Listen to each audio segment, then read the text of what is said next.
Welcome to exam विवेचना। तो दोस्तों, जैसा कि आप लोगों को पता है, हम अपने चैनल पर डिस्कस कर रहे हैं जो एचपी पीजीटी के लिए फर्स्ट पेपर के लिए महत्वपूर्ण पी बाई क्यू सीरीज। ये P by Q series way questions होते हैं जो पहले एचपीपीएससी शिमला के द्वारा किसी न किसी परीक्षा में कंडक्ट किए गए होते हैं, इसलिए आगामी परीक्षा हेतु ये आपके लिए काफी महत्वपूर्ण होते हैं। तो शुरू से लेकर अंत तक ध्यानपूर्वक इन क्वेश्चंस को देखिएगा, आपको अवश्य इनसे लाभ मिलेगा। ठीक है, यहाँ पर आप इन्हें मॉक टेस्ट के तौर पर भी प्रयोग में ला सकते हो। मेरे उत्तर देने से पहले आप प्रश्न को पढ़कर, या प्रश्न तो मैं पढ़ लूंगा, उत्तर देने से पहले आप अपना उत्तर लिख सकते हो किसी कॉपी में, या फिर अपने मन में विचार कर सकते हो। प्रश्न का प्रश्न हो जाएगा, रिवीजन का रिवीजन हो जाएगा, और मॉक टेस्ट का मॉक टेस्ट हो जाएगा। ठीक है, आपको प्रश्न इसी तरह से आएंगे। ठीक है, विकल्प अलग हो सकते हैं, परंतु काफी सारे प्रश्न यहाँ से रिपीट होते हुए भी आपको नजर आएंगे। ये इसलिए लाता हूँ ताकि आपको ज़्यादा कंफ्यूज ना हो, आपको यहीं पर यूट्यूब पे सारे मैटर मिलते रहें।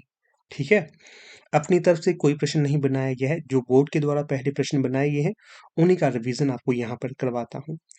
लगभग 30 प्रश्न आज की वीडियो में आपको देखने के लिए मिलेंगे, तो ध्यान से इनको देखिएगा। जो प्रश्न नहीं आते होंगे तो उन्हें अपनी कॉपी पे नोट अवश्य करिएगा। फिर देखिए, आपको यहाँ पर बता देता हूँ, हमारी टीम के द्वारा जो पीजीटी हिंदी के लिए जो बीएड पोर्शन है 20 नंबर का, उसके लिए हार्ड कॉपी नोट्स अवेलेबल करवाए जा रहे हैं। ठीक है, आप में से कोई भी इंटरेस्टेड कैंडिडेट होगा तो वो संपर्क कर सकता है उन्हें लेने के लिए। आपके होम पहुंच जाएंगे, वो आपकी होम डिलीवरी हो जाएगी उनकी। हार्ड कॉपी नोट्स हैं, बेहद ज़्यादा महत्वपूर्ण है। आपको उनको लेना चाहिए और उनका रिवीजन करना चाहिए। ठीक है, हार्ड कॉपी के तौर पर आपको मिलेंगे, वे पीडीएफ नहीं मिलेगी उसकी। और जो हिंदी ग्रामर है फर्स्ट पेपर वालों के लिए एचपी पीजीटी, न केवल एचपी पीजीटी अपितु कोई और भी सब्जेक्ट हो, उसके लिए भी आप उनको ले सकते हैं। हिंदी ग्रामर के नोट्स ये आपको पीडीएफ में लेना चाहते हैं, पीडीएफ में मिल जाएगी। हार्ड कॉपी के तौर पर लेना चाहते हैं, हार्ड कॉपी के तौर पर मिल जाएगी। इम्पोर्टेंट और बेसिक और कम है वो देखने के लिए। ऐसा नहीं है कि दुनिया भर के नोट्स बनाए गए हैं। लगभग 80 के आसपास पेज हैं, और बेहद ज़्यादा महत्वपूर्ण और हस्तलिखित हैंड रिटन नोट्स अवेलेबल करवाए जाएंगे आपको हिंदी ग्रामर के लिए। अगर उन्हें लेना चाहते हो तो उनके लिए भी आप हमसे संपर्क साध सकते हो। संपर्क साधने के लिए नंबर है 8293121229। इस पे आप व्हाट्सएप करिए, कोई भी आपकी क्वेरी रहती है तो आपको उसका उत्तर मिल जाएगा। और जो एचपी पीजीटी हिंदी की तैयारी कर रहे हैं उनके लिए तो हमारा पूरा कोर्स डिज़ाइन किया गया है, उसे भी आप ले सकते हो। तो चलिए, ज़्यादा समय ना लेते हुए शुरू करते हैं लेक्चर को। तो यहाँ पर देखिए, हिंदी में मैं पढ़ूंगा। ठीक है, क्योंकि हिंदी मीडियम वालों के लिए बेसिकली ये चैनल है। निम्नलिखित में से कौन सा एंजाइम मानव पेट में मौजूद नहीं है? तो सही विकल्प का चयन कर सकते हैं आप। तो जो 71 का सही विकल्प हो जाएगा, तो वो हो जाएगा आपका डी। 71 का हो जाएगा डी, ट्रिप्सिन। अगला प्रश्न देखिए, 72। उस कपड़े का नाम बताइए जिसका उपयोग बुलेट प्रूफ जैकेट बनाने में किया जाता है। तो वो कौन सा कपड़ा है? तो 72 का जो सही विकल्प हो जाएगा, तो वो हो जाएगा केवलर। ये कपड़ा है जिसका प्रयोग बुलेट प्रूफ जैकेट को बनाने में किया जाता है। आपने देखा ही होगा, जो आर्मी होती है, आर्मी के पास बुलेट प्रूफ जैकेट होती है। ठीक है, उसमें उस जैकेट में इस कपड़े का प्रयोग किया जाता है, केवलर का। अगला प्रश्न है यहाँ 73। वायुमंडल की किस परत में यूवी रेस अर्थात अल्ट्रा वायलेट प्रकाश के अवशोषण के लिए जिम्मेदार ओजोन होता है? तो 73 का सही विकल्प होगा ए, स्ट्रेटोस्फियर में। अगला जो प्रश्न है 74, इसमें पूछा गया है, निम्नलिखित में से कौन टिकाऊ जल प्रबंधन का उपाय नहीं है? नहीं की बात की जा रही है यहाँ। तो 74 का सही विकल्प होगा विकल्प बी, सतही जल की दर को कम करना। बाकी बांधों एवं नहरों से रिसाव को रोकना, नगर पालिका पाइपों में होने वाले नुकसान को रोकना, कुछ बड़ी परियोजनाओं के स्थान पर छोटे जलाशयों का निर्माण करना, ये तीनों ही टिकाऊ जल प्रबंधन के उपाय हैं, परंतु विकल्प बी नहीं है। अगला प्रश्न देखिए 75, इसमें पूछा गया है विश्व में जैव विविधता हॉटस्पॉट की संख्या कितनी है? तो 75 का सही विकल्प होगा 28। 28 नहीं, 36। यहाँ पर सही विकल्प डी होगा, डी। अगला प्रश्न देखिए 76, निम्नलिखित में से कौन सा मानव आहार नाल में शरीर के अंगों का सही क्रम है? आहार नली या आहार नाल? 76 का जो सही होगा डी। सबसे पहले मुख में खाना जाता है, फिर ग्रास नली में, फिर पेट में, फिर छोटी आंत में और सबसे अंत में बड़ी आंत में। तो इसका पूरा क्रम याद रखिए, रिपीट हो सकते हैं ऐसे प्रश्न। अगला प्रश्न है 77, लेड लाइट इमिटिंग डायोड, इसकी फुल फॉर्म पूछी जा सकती है। एलईडी की फुल फॉर्म क्या होती है? लाइट इमिटिंग डायोड के बारे में निम्नलिखित में से कौन सा कथन सही है? तो सही होगा 77 का डी। तेजी से काम करना, कम परिचालन वोल्टेज, ये दोनों सही है। आजकल एलईडी सभी के घर में लगी होती है, ठीक है, उसके संबंध में ही ये बातें की जा रही है। अगला प्रश्न 78 है, इसमें पूछा गया है पुरुष प्रजनन तंत्र में जनन ग्रंथियों द्वारा स्रावित हार्मोन को क्या कहा जाता है? 78 का जो सही होगा टेस्टोस्टेरोन, बी सही विकल्प होगा इसका। अगला क्वेश्चन है 79, हिंदी पीने के पानी के लिए भारतीय मानक ब्यूरो के अनुसार कुल कठोरता के लिए स्वीकार्य सीमा CaCO3 है, तो बताना है कितनी है ये? तो ये होगी 200 मिलीग्राम लीटर। अगला क्वेश्चन है 80, इसमें पूछा गया है आपसे पृथ्वी के वायुमंडल में कौन सी गैस सर्वाधिक प्रचुर मात्रा में है? पृथ्वी के वायुमंडल में कौन सी गैस सर्वाधिक प्रचुर मात्रा में है, ये बताना है। तो पृथ्वी के वायुमंडल में है आपकी नाइट्रोजन गैस सर्वाधिक प्रचुर मात्रा में, ए सही होगा यहाँ।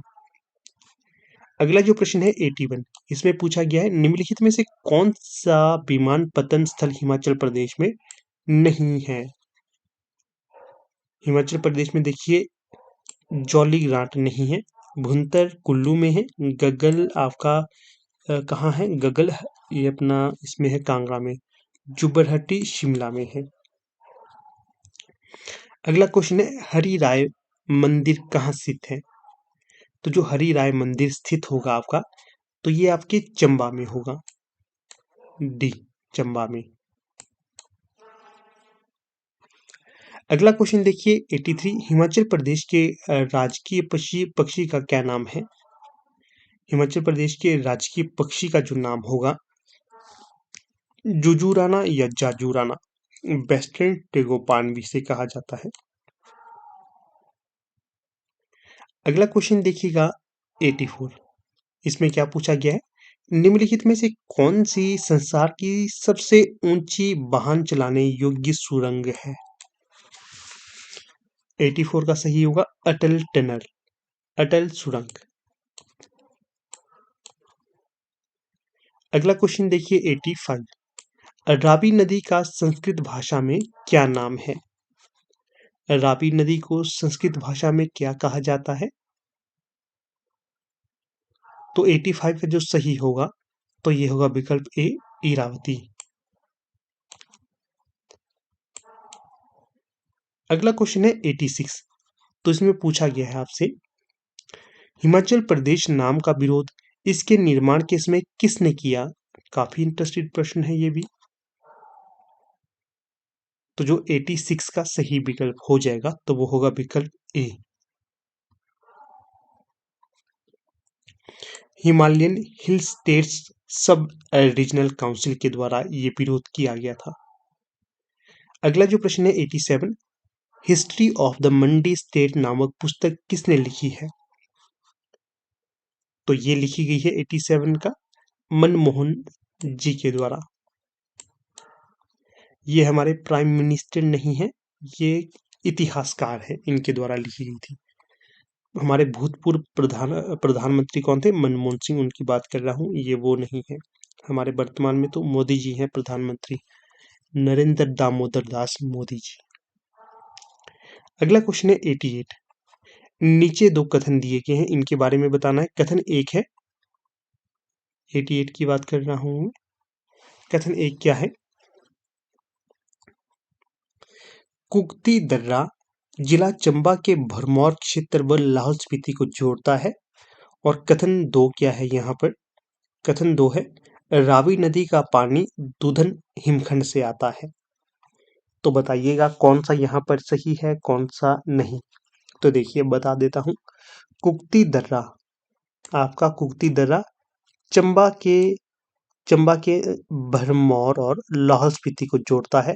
बिल्कुल सही है, याद रखना है कहाँ पर है, किसको जोड़ता है? कुक्ती दर्रा चंबा के लाहौल स्पीति और चंबा के भरमौर और लाहौल स्पीति को जोड़ता है। अगर सीधे से चंबा और भरमौर लाहौल स्पीति होता वो भी ठीक था, परंतु स्पेशली बताया गया है भरमौर और लाहौल को जोड़ता है, ये सही है। फिर है रावी नदी का पानी दुधन हिमखंड से आता है, तो ये गलत है, ये दुधन से नहीं आता है। तो कौन सा सही होगा? कथन एक सही है, कथन दो गलत, तो सी सही हो जाएगा 88 का। अगला क्वेश्चन देखिएगा, यहाँ पर पूछा गया है, हिमाचल के निम्न राज्यपालों को कालक्रमानुसार क्रम में रखना है। तो 89 का जो सही विकल्प होगा 89 का, तो वो होगा आपका डी। अर्थात सबसे पहले जो क्रम में आएंगे, एस चक्रवर्ती पहले नंबर पे ये आएंगे, फिर आएंगे बीरेंद्र मिश्रा दूसरे नंबर पे, इसके बाद आएंगे बी एस रामा देवी चौथे नंबर पे, और जो आचार्य देवव्रत है ये सबसे लास्ट में आएंगे, ये आएंगे तीसरे नंबर पे। ठीक है, चौथे नंबर पे आएंगे आचार्य देवव्रत, ये क्रम सही होगा। आपसे ये प्रश्न भी पूछा जा सकता है, वर्तमान समय में 2024 की बात कर रहा हूं, हिमाचल प्रदेश के राज्यपाल कौन है? शिव प्रताप शुक्ला। अगला क्वेश्चन क्या है 90। इसमें पूछा गया है, हिमाचल प्रदेश के निम्न जिलों का जनसंख्या घनत्व बढ़ते क्रम में लगाइए। देखिएगा कैसे प्रश्न पूछे जाते हैं, अब हिमाचल के ही क्वेश्चन है, अब इस तरह से कूट वाले प्रश्न आते हैं, तो ध्यान रखकर तैयारी करिएगा। हाँ, थोड़ा सा आपको बता देता हूँ, देखिएगा इस बार जो पीजीटी की परीक्षा है, काफ़ी हार्ड क्वेश्चन आने वाले हैं। फर्स्ट पेपर की बात करूँ तो अच्छे से आपने तैयारी करनी है, कोई भी ढील नहीं बरतनी है। जितना अधिक से अधिक आप पढ़ सकते हो उतना अधिक पढ़िए। क्यों? समय कितनी जल्दी बीत जाता है ये आपको पता ही नहीं चलेगा। सोचने के लिए आप सोचते हैं कि बोल रहे हैं 29 मार्च से पेपर होने वाले हैं, कब 29 मार्च आ जाएगा आपको पता ही नहीं चलेगा। अपना शेड्यूल बनाइए, अधिक से अधिक समय स्टडी के लिए लगाइए। देखिए बात निकल ही गई तो आपको बता ही देता हूँ, जब आप स्टडी करते हैं ना, वीडियो के अंत में बता दें या अभी बता दें? वीडियो के अंत में ही बता देता हूँ। प्रश्नों को देख लेते हैं जल्दी जल्दी। 90, हिमाचल प्रदेश के निम्नलिखित जिलों का जनसंख्या घनत्व बढ़ते क्रम में लगाइए। तो 90 का जो सही विकल्प हो जाएगा, तो वो हो जाएगा सी। सबसे पहले जो जनसंख्या घनत्व क्रम है, तो शिमला आ जाएगा विकल्प के अनुसार, फिर दूसरे नंबर पे मंडी, तीसरे नंबर पे आ जाएगा आपका, ये थोड़ा सा अटपटा है, 90 का सी सही होगा ना? हाँ जी, सी है। 4-3-2-1, 4-2-3, 4-2-1-3, इस क्रम में आएंगे ये। अगले प्रश्न को देख लेते हैं, सूची 1 को सूची 2 के साथ सम्मिलित करना है, तो चलिए कर लेते हैं। प्रश्न संख्या 91, इसमें देखिए, आनंद चंद, जो आनंद चंद थे ये कहाँ से संबंधित थे? बिलासपुर से। लक्ष्मण सेन ये कहाँ से संबंधित थे? लक्ष्मण सेन सुकेत से। जोगिंदर सेन ये कहाँ से संबंधित थे? मंडी से। और दुर्गा सिंह ये कहाँ से संबंधित थे? बघाट से। तो इस प्रकार से ध्यान से देखोगे तो 4 प्रश्न आपके बन जाते हैं यहाँ से। इस तरह के प्रश्न बड़े अच्छे होते हैं, इजीली सॉल्व हो जाते हैं।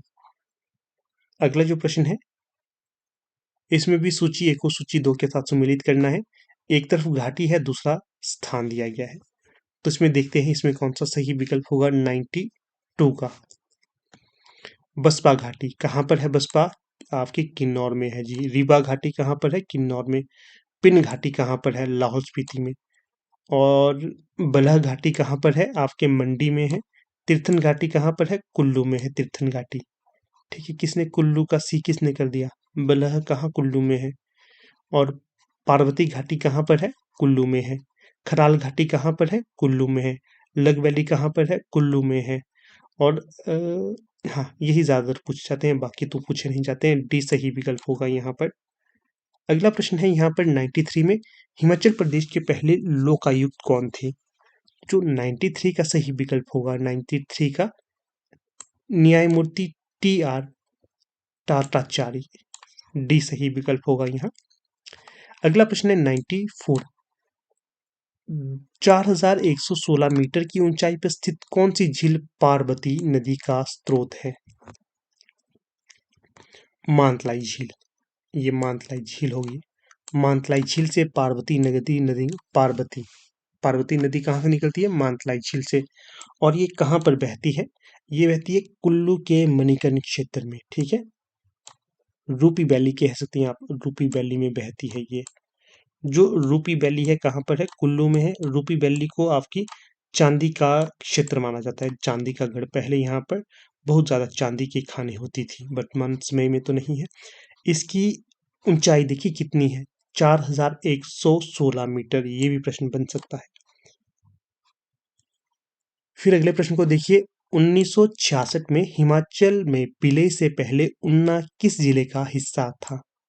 1966 में हिमाचल में विलय से पहले ऊना किस जिले का हिस्सा था, ये बताना है। तो 95 का सही विकल्प हो जाएगा होशियारपुर का हिस्सा था, बी। होशियारपुर वर्तमान में कहाँ पर है? पंजाब में, आपके पंजाब में पड़ता है होशियारपुर। 95 का बी। अगला है 96, 1889 में प्रसिद्ध नलवाड़ी मेला की कल्पना किसने की? तो ये सही हो जाएगा 96 का, डब्ल्यू गोल्डस्टीन के द्वारा ये कल्पना की गई थी। नलवाड़ी मेला काफी प्रसिद्ध है, देखिएगा प्रश्न पूछा जा सकता है। 1889 में से शुरू किया गया था गोल्डस्टीन के द्वारा। अगला क्वेश्चन है 97, हिमाचल प्रदेश विश्वविद्यालय के कुल गीत के लेखक कौन है? बड़ा ही सुंदर गाना है ये, बहुत ही सुंदर। कभी समय मिले तो इसको अवश्य सुनना, हिमाचल प्रदेश कुल गीत। कभी यूट्यूब पर सर्च करना तो पता चलेगा आपको कितना ही सुंदर ये गीत है। प्रोफेसर राजेंद्र मिश्रा के द्वारा हाल ही में इन्हें पद्मश्री अवार्ड से नवाजा गया था। ठीक है, और ये थे आपके संस्कृत डिपार्टमेंट के HOD, हमारे समय के दौरान ही ये थे, संस्कृत डिपार्टमेंट के HOD थे। ठीक है, वर्तमान में भी है, वर्तमान में HOD तो नहीं है, अभी तक जीवित हैं ये। और मेरे जो मित्र थे वो इनके पास, इनके सानिध्य में पढ़े हैं, और बहुत ही प्रतिभाशाली व्यक्तित्व है इनका। प्रोफेसर ADN वाजपेयी ये हमारे भूतपूर्व वाइस चांसलर रहे हैं। ठीक है, और प्रोफेसर यशपाल इन्होंने तो नहीं लिखा है। हिमाचल प्रदेश विश्वविद्यालय के संगीत विभाग के द्वारा ये गाया गया था, परंतु लेखक तो इसके प्रोफेसर राजेंद्र मिश्र ही हैं। 97 का जो सही विकल्प होगा तो वो होगा विकल्प बी।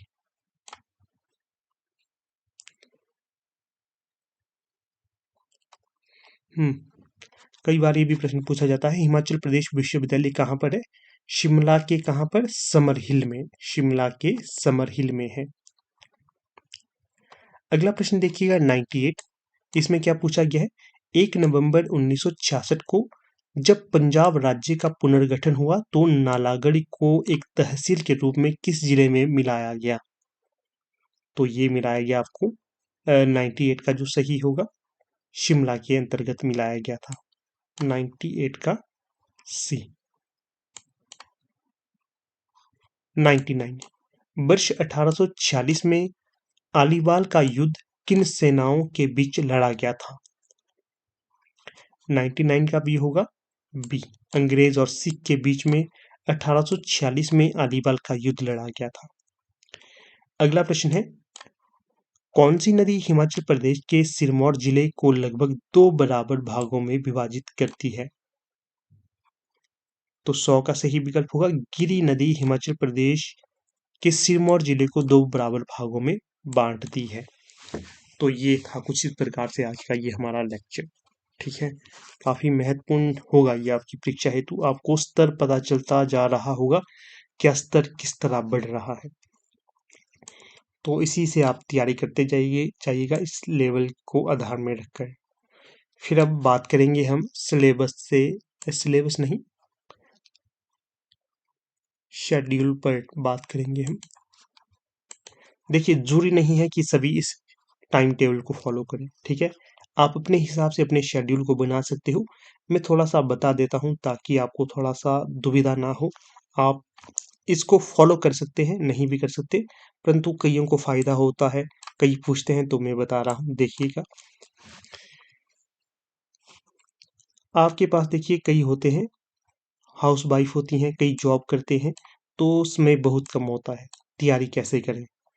तो तैयारी करने के लिए आपको पहले तो सिलेबस निकालना ही है। किसी भी तरह का कॉम्प्रोमाइज़ नहीं करना सिलेबस के साथ। फर्स्ट पेपर का भी सिलेबस निकाल लेना और सेकंड पेपर का भी सिलेबस निकाल लेना। मेन आपको रहता है सेकंड पेपर का, कोई भी विषय क्यों ना हो, सिलेबस निकालना है, निकालना है, निकालना है। अगर सिलेबस निकालोगे तभी आपको पता चलेगा कि क्या पढ़ना है, क्या नहीं पढ़ना है। फर्स्ट पेपर में भी यही बात रहती है, मेन रहता है सेकंड पेपर का। फिर यहाँ पर देखिए, अब बात करते हैं जो फर्स्ट पेपर कितना महत्वपूर्ण है। फर्स्ट पेपर इतना महत्वपूर्ण है कि अगर मान लीजिए आप सेकंड पेपर में 100/100 नंबर क्यों ना ले लें और आपका फर्स्ट पेपर ही पास नहीं होता है, तो ये शून्य है। 100/100 कोई वेटेज नहीं है इसकी। फर्स्ट पेपर में जब तक आपके 18 क्वेश्चन नहीं बनते हैं तब तक इसका कोई महत्व ही नहीं है। फर्स्ट पेपर में अगर आप पता ही आपको 50 क्वेश्चन आएंगे फर्स्ट पेपर में, 50 प्रश्न में से आपको 18 क्वेश्चन ठीक करने ही हैं किसी भी हाल में। ठीक है, अगर आप 18 क्वेश्चन को ठीक करोगे उसके पश्चात ही आपका सेकंड पेपर चेक होगा। इसके लिए मैं बता रहा हूँ आपको कैसे पढ़ना है। देखिए, आजकल थोड़ा ही समय रहा है, लगभग 1 महीने का समय बोल रहे हैं, क्योंकि 29 से शुरू है ना।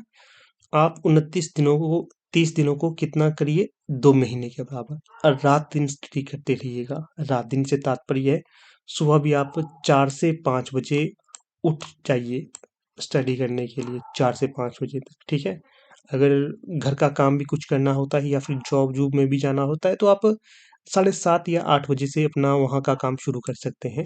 घर का काम होगा या फिर जॉब में जाने के लिए 8 बजे के पश्चात से कर सकते हैं। 4 से 7:30 का समय देखिए, इस समय भी आप पढ़ सकते हैं। इस दौरान आप फर्स्ट पेपर को पढ़िए। चाहे आप यूट्यूब से कोई चैनल को फॉलो करते हैं उसको करिए, पूरा देखना है। ठीक है, 10 चैनल नहीं देखने, एक चैनल को 10 बार देखिए, 10 चैनल को एक बार नहीं देखना है। समझ रहे हैं? यही बात मैं पुस्तकों की भी करूंगा। एक पुस्तक को 10 बार पढ़िए, 10 पुस्तकों को एक बार नहीं पढ़ना है। किसी भी चैनल के साथ जुड़े हुए हैं आप, उसको निरंतर देखते रहिए, वो आपको धीरे धीरे सारी चीजें करवाता है। और स्मार्ट स्टडी करिए। ठीक है, फिर देखिए, ये था सुबह का समय। फिर अगर आप ऑफिस में होते हैं या कहीं होते हैं तो उस दौरान भी 1-2 घंटे का बीच में गैप निकालिए। ठीक है ना, देखिए 4 से 8, 5, 6, 7, 3 घंटे का लगभग यहाँ समय निकाल दीजिए। 2 घंटे का बीच में निकालिए समय। 2 घंटे भी छोड़िए, 1 घंटे का समय भी आप बीच में निकाल लेते हो कहीं से, तो ये भी पर्याप्त है। और छुट्टी हो जाती है, आप छुट्टी होके सब कुछ फ्री फ्रू होके आप 9 बजे, हाँ, 8 या 9 बजे से आप शुरू कर सकते हैं और 12 बजे तक आप दोबारा पढ़ने बैठ सकते हैं। 9 से 12। 9 से 12 बजे तक भी आप स्टडी करने के लिए समय निकालिए।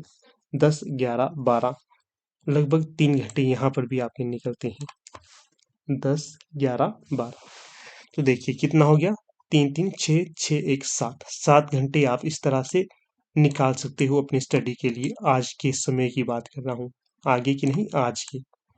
लगभग 6-7 घंटे आप डेली पढ़ते हो ना, तो आपको आपके पेपर से कोई दूर नहीं कर सकता। आप अपने पेपर में सफल होंगे ही होंगे होंगे, पास आप होंगे ही होंगे, ठीक है। क्योंकि मेहनत मैटर करती है दोस्तों, ठीक है। अगर आपने मेहनत करी होगी तो आप अवश्य पास होंगे। फिर साथ में मेहनत तो करनी ही करनी है, साथ में स्मार्ट स्टडी भी करनी है। कैसे करनी है स्मार्ट स्टडी? मान लीजिए आप सुबह सुबह कहीं जॉब कर रहे हैं, ठीक है, और आप बस के माध्यम से जाते हो, ट्रेन के माध्यम से जाते हो, पैदल जाते हो, कैसे भी जाते हो कोई मैटर नहीं है। आप अपने फ़ोन में निकालिए करंट अफेयर, जीके की वीडियो निकालिए, या फिर आपका कोई सब्जेक्ट है उसकी वीडियो निकालिए। उसको कान में ईयरफोन लगाकर सुनते रहिएगा। आप चलते-चलते भी, या फिर सफ़र करते-करते, या फिर काम करते-करते भी अपने जो आपको डाउट्स रहते हैं जीके के, करंट अफेयर की, उन्हें देख सकते हो। आपको करंट अफेयर कैसा देखना है? करंट अफेयर आपको नया तो आपसे पूछा नहीं जाएगा, पूर्ण विश्वास से नहीं पूछा जाएगा। लास्ट 1 ईयर का करंट अफेयर आपसे पूछा जाएगा। तो आप इस तरह के करंट अफेयर के किसी चैनल को देख सकते हो जहाँ पर आपको एक कंपाइलेशन के तौर पर करंट अफेयर की वीडियो दी गई होगी, ठीक है। तो उसको देखते रहिए समय निकाल निकाल कर। फिर जीके की वीडियो को देखते रहिएगा आप। और फर्स्ट पेपर में आपको करंट अफेयर के भी, जैसे देखिए एचपी जीके के आएंगे आपको 15 क्वेश्चन, एचपी जीके और करंट अफेयर के। इंडिया जीके और करंट अफेयर के भी आपको 15 क्वेश्चन आएंगे, और हिंदी ग्रामर और इंग्लिश ग्रामर के 10-10 क्वेश्चन आएंगे। तो इनको आपने अपने हिसाब से करना है। मैं ज़्यादा वेटेज इंग्लिश ग्रामर पे नहीं देना चाहता हूँ। इसको छोड़कर अगर आप हिंदी ग्रामर पे फोकस करेंगे, एचपी जीके तो आप पढ़ ही रहे हैं, ठीक है। यहाँ से भी आप अच्छे नंबर ले सकते हैं एचपी जीके के पोर्शन से। इंडिया जीके और वर्ल्ड जीके से थोड़ा सा आपको समस्या हो सकता है। यहाँ से भी तैयारी कर लीजिएगा तो यहाँ से भी आपके नंबर बनेंगे ही बनेंगे, ठीक है। यहाँ से भी हिंदी ग्रामर आप पूरा ठीक कर सकते हो, एचपी जीके भी लगभग पूरा ठीक कर सकते हो। तो इनको ध्यान में रखकर आप तैयारी करना, ठीक है। एचपी जीके के लिए देखिए, एचपी जीके तो पूछा ही जाएगा, जीके पूछा ही जाएगा। साथ में आपको एचपी बजट पूछा जाएगा, एचपी इकोनॉमिक्स सर्वे पूछा जाएगा। इन चीज़ों को ध्यान में रखकर आप किसी एक चैनल को पकड़िए, उसको करते रहिएगा, उसको फॉलो करते रहिएगा। और पी बाई क्यू भी आपसे यहाँ से पूछे जाएंगे, ठीक है। जैसे हम आपको करवा रहे हैं ना, हम ज़्यादा नहीं करवा रहे, सच्ची सी बात है, हम ज़्यादा नहीं करवा रहे हैं आपको। फिलहाल हमने तो अभी तक वो जो बजट बुजट नहीं करवाया है। आप लोगों की डिमांड के अनुसार ही इस तरह की सीरीज लाए हैं हम, ठीक है। आप यहाँ पर अपना रिवीजन कर सकते हैं, प्रैक्टिस सेट लगा सकते हैं, मॉक टेस्ट भी लगा सकते हैं। परंतु कोई एक ऐसा चैनल ढूंढिए जहाँ पर आपको ये सारी चीज़ें अवेलेबल हो रही हैं। अगर नहीं हो रही हैं तो आप इनकी बुक ले सकते हो, या सॉफ्ट कॉपी में भी। हाँ, टेलीग्राम में मैं आपको सेंड कर दूंगा, बजट बजट भी सेंड कर दूंगा टेलीग्राम में, और इकोनॉमिक्स सर्वे भी सेंड कर दूंगा टेलीग्राम में। आप लोगों को टेलीग्राम और व्हाट्सएप ग्रुप और फेसबुक पेज का लिंक डिस्क्रिप्शन बॉक्स में दिया गया है, तो जुड़िएगा ज़रूर। वहाँ पर आपको ये पीडीएफ इत्यादि मैं सेंड कर दूंगा, ताकि आपको ये पढ़ने में आसानी हो जाए, ठीक है। जो एचपी जीके, इंडिया जीके, इस तरह के क्वेश्चन तो आपको यहीं से मिल जाएंगे, परंतु आपको विस्तृत तरीके के भी पढ़ने हैं, ठीक है। टाइम अपने हिसाब से रखिए, कब आपने एचपी जीके पढ़ना है, कब सब्जेक्ट का पढ़ना है। फिर बात करेंगे आप इंडिया जीके और इंडिया करंट अफेयर की। तो इसके लिए भी आप कोई चैनल देख सकते हो, या तो इसी तरह के पी बाई क्यू को देखिए। पी बाई क्यू को आधार में रखकर ही आप क्वेश्चंस को तैयार करते रहिएगा, ठीक है ना। और करंट अफेयर भी आपने लास्ट 1 ईयर का देखना है, इंडिया का, इंटरनेशनल जीके भी, ठीक है। तो इनको आधार में रखकर करिए। और हिंदी ग्रामर के लिए तो आपको हमारी टीम के द्वारा नोट्स प्रोवाइड करवाए जा रहे हैं, आप इन्हें ले सकते हो, आपको यहाँ से काफ़ी फायदा हो सकता है। बाकी जो दूसरे बंदे रहे जिन्हें इंग्लिश ग्रामर के 10 नंबर की तैयारी करनी है, तो वो भी यूट्यूब इत्यादि का सहारा लेकर तैयारी कर सकता है। और सेकंड पेपर को भी आपने इसी तरह से देखना है। नया सिलेबस सभी को लगा हुआ है, आपको देखना है कहाँ कहाँ से आपको मैटर मिल रहा है, या फिर अगर आपने कोई कोर्स ज्वाइन किया है उसको देखिए, या फिर अगर आपने नोट्स बनाए हैं उसको करिए। जैसा भी आपको लगे करते रहिएगा, परंतु फर्स्ट पेपर को थोड़ा फोकस देना है।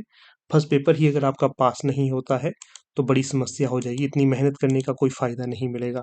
ठीक है ना? पूरी मुझे आशा है कि आपको इस जो ये चीज़ें मैंने बताई इससे आपको फ़ायदा हुआ होगा। ठीक है? फिर भी कोई आपके डाउट रहते हैं तो आप हमें व्हाट्सएप कर सकते हो, कमेंट कर सकते हो, पूरा समय हम आपको देंगे। ठीक है? तो चलिए फिर अभी यहाँ पर अपनी वीडियो का समापन कर लेते हैं। आप लोग वीडियो के अंत तक बने रहे इसका बहुत बहुत धन्यवाद। वीडियो अच्छी लगी हो तो इसे लाइक शेयर और चैनल को सब्सक्राइब अवश्य करना है आप लोगों ने। धन्यवाद।